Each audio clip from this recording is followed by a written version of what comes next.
অষ্টগ্রাম বাংলাদেশের কিশোরগঞ্জ জেলার একটি ঐতিহাসিক এবং প্রাচীন উপজেলা।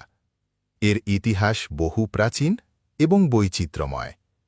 অষ্টগ্রাম শব্দটি এসেছে অর্থাৎ ৮ এবং গ্রাম অর্থাৎ গ্রাম বা বসতি শব্দ দুটি থেকে। ধারণা করা হয় একসময়ে এখানে ৮টি প্রধান গ্রাম ছিল, যেগুলোর সমন্বয়ে এই অঞ্চল গঠিত হয়েছিল, এবং সেই থেকেই এ এলাকার নাম হয় অষ্টগ্রাম। অষ্টগ্রামে ইসলামের প্রচার শুরু হয় সুলতানি আমলে। এই এলাকায় বহু সুফি দরবেশ এসেছিলেন, যারা ইসলাম প্রচারে গুরুত্বপূর্ণ ভূমিকা রাখেন।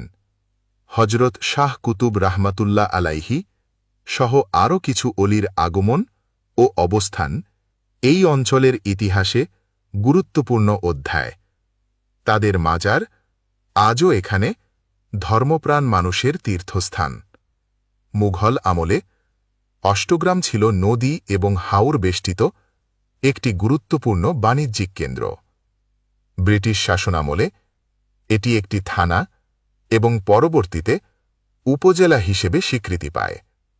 অষ্টগ্রাম হাওর এলাকা হওয়ায় এখানকার প্রধান জীবনধারা জড়িত কৃষি, বিশেষ করে ধান উৎপাদনের সঙ্গে।